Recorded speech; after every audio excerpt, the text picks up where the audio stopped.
So today we're here to talk about fantasy. So first, let's start in the chat. Who is type of one if you're already writing a fantasy, like you've started something? All right. Oh, lots of people. Fantastic. Okay, that's really good news. Good, because we're going to talk about my version of what a fantasy is. And I'm going to give you my version because I want to make sure we're all on the same page. I mean, everybody describes genres a little bit differently. Everybody has their own view. Oh, Ray has been editing fantasy novels for a few years. Fantastic. Yeah, I love to edit a fantasy novel. It's always fun to watch the magic system grow. Of course, that's why we read lots of fantasy. All right, so what we're doing here today, this is just a high-level view of the top 10 scenes that every fantasy novel has to have. And I'm putting this out there now because the Fictionary Live fantasy course starts August 6th. And so for anybody enrolled, this gives you time to kind of get your head around it, read the books that we're going to cover, and also think about your own book. And if you're not in Fictionary Live already, you just have to sign up for a StoryTeller premium account and you can join any of the classes. And this class we're going to do super active. So we're designing it so there's lots of action in each class and everybody can work on their manuscripts as we go. So let's talk about fantasy. I'm going to first share my screen and hit present. There we go. Perfect. Okay, so you should be seeing Forge Your Fantasy, 10 scenes you must have in your fantasy novel. Anna, you're at the top of my screen. Can you nod if you're seeing that? Okay, excellent. Not to put you on the spot or anything, but you got the top spot in my screen for whatever reason Zoom decides to put people places. I don't actually know, but that's okay. Okay, so who wants to just in the chat give me a quick one-liner of what they think a fantasy novel is before I put my version up? I see Elaine typing.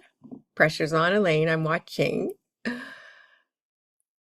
Often you can replace magic with tech and it will be similar. Yep. So then you're heading over to a sci-fi. Must have magic. Yep. Also good. Revealing the protagonist has a grand destiny. Part of it. Yep. That's great, Sean. A story that uses magic to drive the plot forward. Yes. Okay. All of those things. So a fantasy novel is quite complex. And that's partly why we often see fantasy novels are much longer than a cozy mystery or romance novel, because there's 1, 2, 3 plot lines involved to make it actually a fantasy.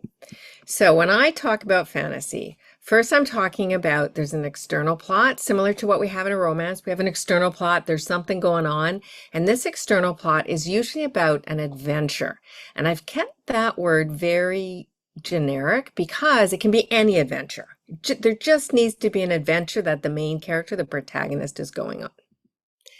It contains supernatural elements. And so what I mean by supernatural is what's been said here already is magic, mythical creatures. So there's dragons or there's elves or there's vampires, or it doesn't matter. There's just something that doesn't exist in our world today that usually can be a little bit scary. Doesn't have to be, but usually. It has specific external story arc requirements. So we're going to do a very quick review of a generic story arc and what the 5 plot points are. Everybody's heard that a million times, so I'm just going to go zoom through those. But then I'm going to cover what those plot points must do in a fantasy novel. And it's really quite fascinating. And then we're going to look at, oh, look at that. There's a supernatural story arc. Oh, it's so, like, this is the most awesome thing about a fantasy. So guess what? With 2 story arcs, there's 2 skeleton blurbs, and we're going to have to weave the scenes together with all of the universal scenes that have to go in each plot line. Some of these scenes can be the same scene. They don't have to be separate, but we need the function of the scenes. And this is really key in a fantasy, that you could have the external plot point 2, for example, is the same event as the supernatural plot point 2, or one of the subplots. And they're all in one scene, but you still need the function of it. And it can be written together, or it can be written in separate scenes. Totally up to you as the artist. This is just showing you what scenes you need. All right, so let's just look at the generic story arc to remind everybody what it is. The inciting incident, all that is the shakeup in the protagonist's ordinary world. Something has happened that changes their world. That's it. In plot point 1, they accept the story goal. So whatever you've written in your skeleton blurb of the protagonist must do something, that's they're accepting the goal of doing something. And if they don't do something, there's no story, because let's face it, protagonists who don't do anything are kind of dull. So we need them to do something. In the middle, they get proactive, usually a false victory or defeat, one or the other, and it changes the direction. And the reason this is important is it moves them from just something happens, they react, to something happens, they drive it and something happens. And so they are now taking that story and leading the way, and usually in the wrong direction for a while, because, it has to get bad for them. So they get to their worst moment in plot point 2, and they get the final piece of information they need to succeed in the climax. And they have to get this piece of information or the story will never end and they can never succeed. They must get something. And then in the climax, they must address the story goal that's in the skeleton blurb, because that's what the reader wants to know. Did they or didn't they achieve that story goal? And that's it. So anybody struggling with that before I move on to the fantasy one? Okay, everybody smiling. That's good. Okay, so here it is. Are we ready? I feel like, where is Lucy? Just because she's on vacation. She's my pom-pom girl. She would give pom-poms right now, but no. And she's in Canada, and she's coming to my house next Thursday. We're actually going to see each other. And you know how big Canada is, that we're in the same area? I know, that's how I feel, Elaine. I'm so excited. I get to hug her. Yay. Okay, that was a total side thing that nobody really cares about but me. All right, so fantasy external story arc. There's a challenge. So that's something happens to challenge the protagonist's world. This is their inciting incident. So you need to have a challenge in this scene. Then in plot point 1, they accept an adventure. So they're going to go on an adventure. And when you start looking at all kinds of fantasy novels, there is an adventure. And sometimes it's as simple as the protagonist going off to a school, or they're going to another world, or it doesn't matter, but they're going somewhere, and it happens in almost all fantasies. In the middle, they're going from proactive to reactive is a false victory or defeat, but typically something either in the lead up or in the reaction or in this scene is really dangerous. There's something that, okay, there's a hint of death coming somewhere. Plot point 2 is dark forces. So this is where bad stuff happens in the context of the external story arc. And then the climax is the same. The goal is accepted or is achieved or not. And here it might not have anything to do with magic or the mythical creatures. This is their external goal. So if we look, okay, everybody type a 1 in the chat if you've read Fourth Wing, because I'm about to do a whole big spoiler alert on book 1. And anybody who isn't, I'm really sorry, I'm going to ruin the whole book. Okay, Betty Jo, I'm sorry. And if you haven't read it, totally recommend reading this for extreme fantasy structure. It's really good, and it's very, very clear how it lays out with the external plot, the supernatural plot, and the romance, which is an awesome romance if you like romance, because it's a really good one. So with this, I'm gonna ruin the external story arc. So Violet's the main character in this story, and in this book, the inciting incident for the external plot happens before the story starts. So this is a fantasy novel with dragons, and it's got a school. And 6 months before the story starts, her lovely mother takes her out of school for being a scribe, which is, I'm in the library and I study. And she's a little person, and she has some, issues with doing strong things. And her mother tells her, her mother's the general, she's the boss, so you got to do what she says. Her mother says, you are actually going to go into the Rider's Quadrant, which means she is now going to go to war riding dragons. And that's her inciting incident. There's no way that doesn't shake up her world. Her reaction to it, she gets 6 months to train. All the other kids who go into this have had their entire lives prepping for it. Everybody picks their quadrant, and so her mother, wham, does this. Okay, that's a bit of a shakeup. So her goal really is just to survive. That's the external plot, survive year one. And in the first part from the inciting, well, page one, she's just kind of struggling along, hoping she doesn't die. And when she accepts the adventure, they have to do these physical fights where they practice fighting on these mats in the gym. She uses her intelligence and she goes out and she picks things that make poison and she poisons her opponents. So she's accepting the story goal. Lane's laughing because that's what she does. I mean, it's really good. So she goes off and accepts, or she gets this poison, and her accepting of the story goal is she's going to survive the year. She's not going to let them beat them. She's decided, I'm going to find a way. I'll use my intelligence. I don't have the physical strength, so I'm going to win in a different way. 21% in, boom, on target. Then she uses this again. She has a false victory right in the middle. She kills another character, Jack, who's been trying to kill her. And so he's like deathly allergic to oranges. So what does she do? In the middle of a fight, she squeezes oranges into his mouth and she almost kills him. And it's a false victory because she should have killed him. He turns out to be really bad and he wants to kill her. And so it's her moment where she could have changed the direction. Well, now she's got to fight him the rest of the book. So that's her middle point. The plot point 2 comes where she actually kills Jack.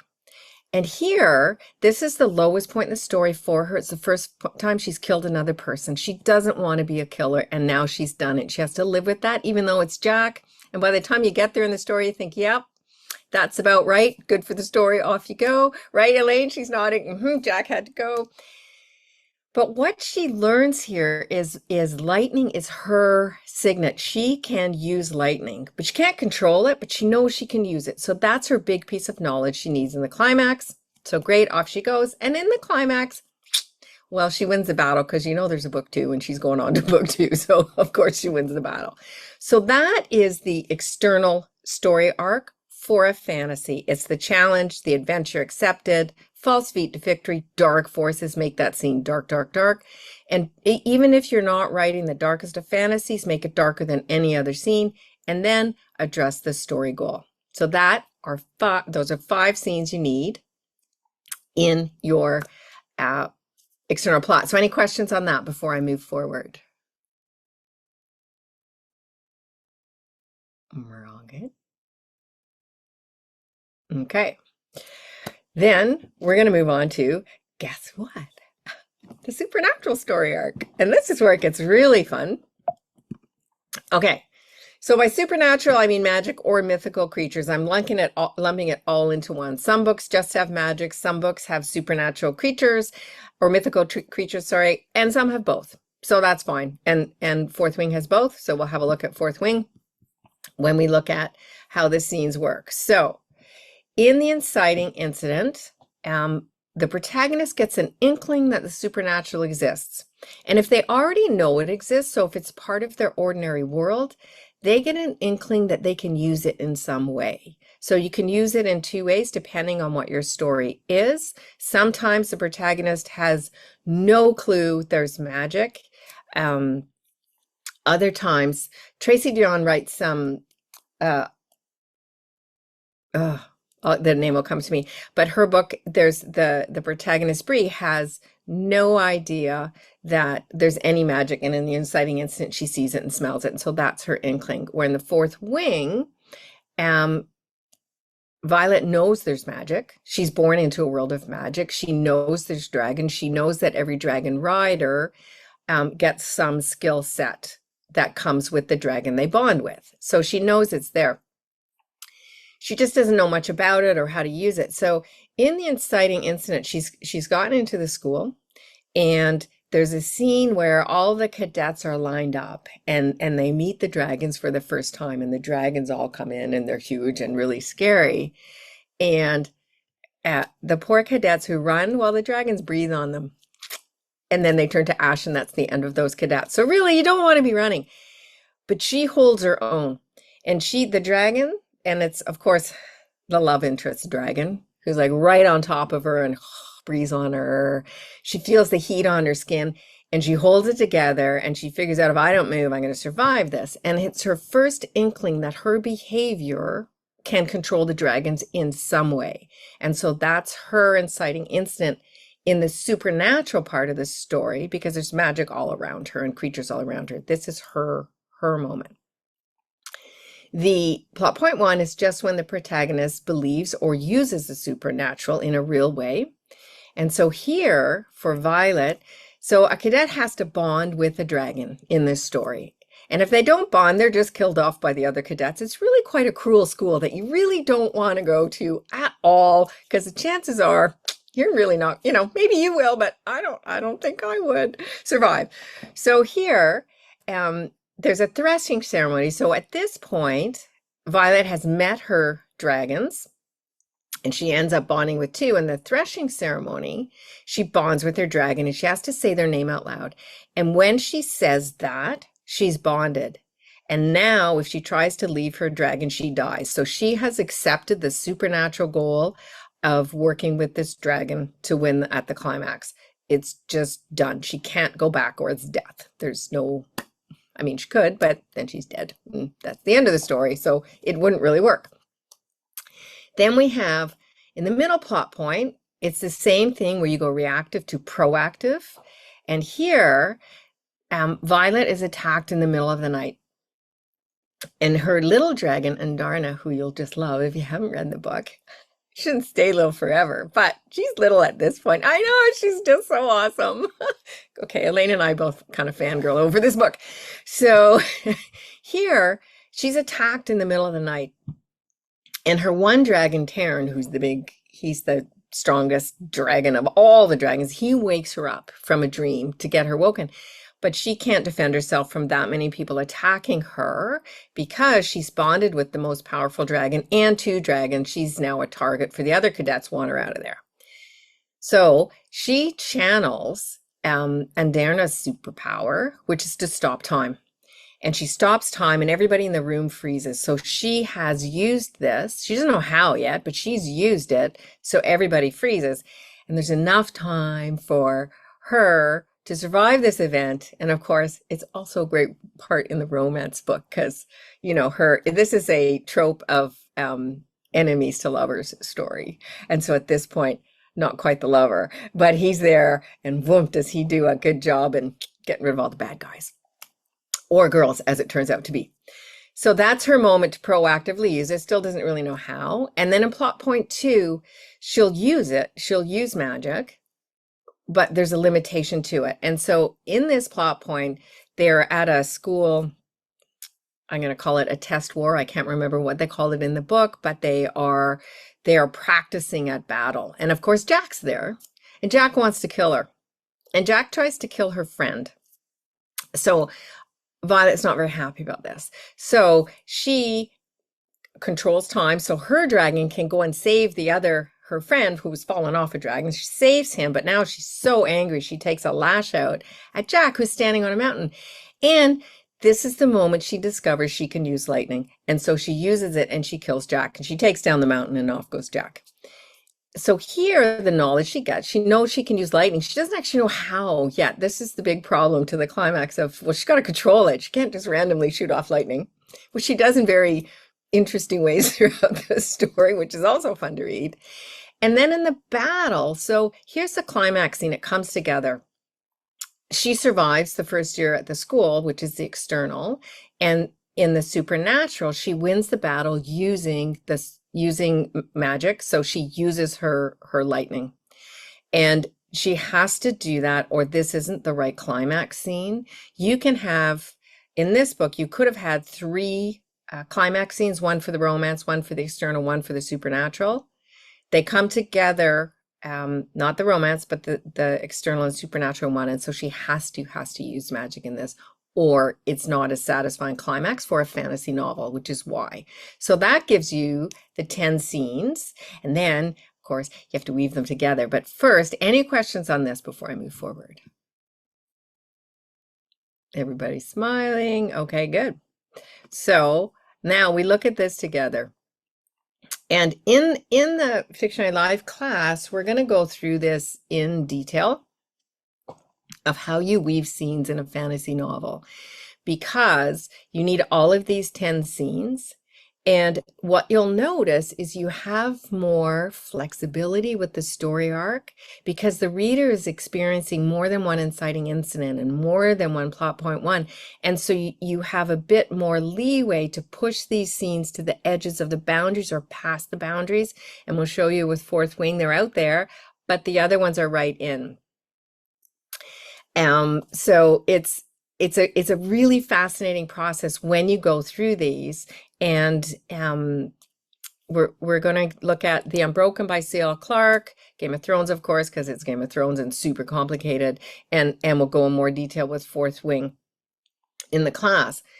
But when you put these together, you can now make a really tight fantasy story where these scenes play off each other, and that's where the weaving comes in. Okay, so Eclipse says, does this story include romance? How does it fit the story arcs? Yeah, okay. So those, the romance scenes, so we've got Xaden is the main love interest, and they start out enemies. She thinks his whole goal is to kill her. And so she's been warned at the beginning of the story, The Ordinary World. The inciting incident, they meet right before she gets, she goes into the school. She's got to cross this parapet. And a ton of them die crossing it. And it's really windy. And I don't know, Elaine, but I think her mother made that wind go because her mother controls weather. They never said it, but I think her mother made it just super nasty there. I don't know. Just my thought on this book. So that romance happens before the inciting incident of the supernatural and after the inciting incident of the external. So it's in between. And we'll show a full weaving of the romance with this, because in this book, the romance is really, really strong. And so it's important to keep track of the romance story arc. Twilight's another one. You have to know the romance story arc because it's such a big piece of it.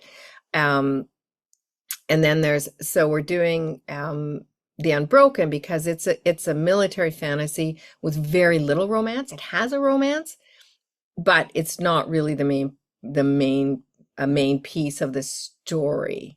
The interesting thing about Fourth Wing is it's often called a romantasy, and again, this is the boundary things. But if you took out the romance in this story, you would still have the same external and supernatural story. It would still be about a young woman going into school, being a dragon rider, fighting a war. Twilight, if you took out the romance, it's a story about a girl moving to a new school. And there's dragons there, vampires there. So it's a horror. It's a completely different story. If you took out the vampire side of it, then it's just a girl moving to a new school and it's a coming of age story. That's it. Totally different stories. So it becomes a romantasy because you can't pull the romance out and still have that story. This, you could pull it out. Arguably, it wouldn't be as good a book because it's such a great romance, but you would still have the same story. Okay, so somebody says clever. She was clever who wrote this book. So Brandy says, in each book, series structure would have 10 scenes over the series. Yes, well, yes and no, because some of these scenes are the same scene. So I want to be careful with the word scene. These main events each have to do this, or each have to be there, but they could be the same scene. So it might be 9 scenes because the climax is the same scene. And so when we talk about this, I want to be really careful about the word scene because at Fictionary, it's really specific. This is, it's an element on its own.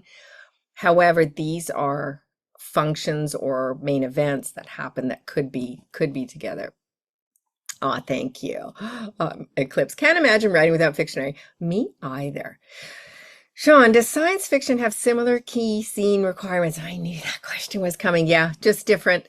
So if you think of science fiction as all about technology, I know, making my brain hurt. It's okay, Sean. If you think about an inciting incident in a sci-fi, it could be the protagonist's first interaction with new technology or a hint that the technology exists. You can work through this from a science fiction side. So the course that we're doing is all fantasy. It's too big a topic to do sci-fi and fantasy together. It would be like doing mystery and thriller in one class, really hard to do. They're just, they get lumped together all the time. They fall under, you know, the supernatural stories. So sci-fi and horror and fantasy all lump into one type of book and they get all mixed up. Same with crime gets thriller, cozy mysteries, etc. Betty Jo, science fantasy. Oh yeah, so there, guess what, Betty Jo? You know what you need for a story arc. You need your sci-fi story arc and your supernatural story arc. That's what's going to happen. Brandy, you need your horror. So you need 3, right? You've got to watch all 3 stories of what's happening there and how you're taking the reader through it, because without that, you're going to lose track and the reader will lose track. Okay, so the fantasy course, 6 weeks. So what we're going to do, the whole first class is just on the skeleton blurb because you need more than one and we're going to do them live in the class. So I want people to get ready for that start thinking about what are your multiple skeleton blurbs, because you need one for the external, for your supernatural, and if you've got a big romance, it's got to be there too. Then we're going to do the external story arc, then we're going to do the supernatural the next week, then we're going to weave them together, and then I'm going to go through all of the scenes that a reader expects in a fantasy that are outside of the story arc scenes, and then we're going to bring it all together. And that is starting August 6th. So I'm super excited about that. And I meant to hit stop share there. Okay. So we have Rhea, and for the dystopian sci-fi or fantasy, the inciting incident would be when the protagonist discovers that the political structure of the world is not great, or something like that. Yes. Okay. And so Rhea, that is fantastic. You're like, this is part of the whole goal here is when you're looking at your different genres, you can now see. So even if you're not writing fantasy, come take the course because it'll help you see in your own type of story what you need for your story. Brandy, when they have to finally face it, Katniss already knew stuff wasn't great, but she took her sister's place. Yes. And that's a great inciting incident, right? And so when we go through the fantasy course, and what I've shown you here, this is for one book. And typically fantasies are a series. They don't have to be, but most of the time they're a series. And so what we're looking at here is just one book. And then you can apply this over the whole series because as you know, then, you've got your series story arc going from book 1 to book X, whatever your last book in that series is. So clearly I love story arc, skeleton blurbs, but it's the way I can see a story and see how it plays out. And, it was an absolute joy working with Lucy over the last year. And we read so many fantasy books, pulling out the different scenes. Well, what is this? What is this? Why are they doing this? What's this for? And so we're going to go through some of that and share it. And, thank you, Elaine. The secrets to writing a fantasy. Yeah, my goal was to have that ready for the beginning of the class, but I don't think that's going to happen. We found out some really, really interesting things about fantasy structure, and we want that in the book. And so we decided it's more important to make it complete than to rush it out. So my goal is now September. Lucy's on vacation, really working on the book because I can see her in there working on it. I know she is, even though she's on vacation.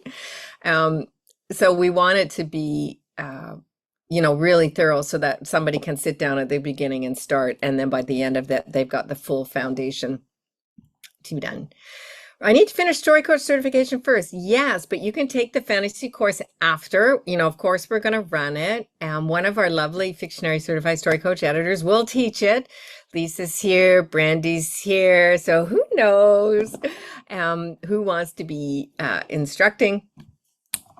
Typically what I do is Lucy and I design the courses and then I teach the first one or she does, and then we pass it off to somebody else so we can start working on the next course like mystery or sci-fi or, whatever it is. There's only so much time in a day.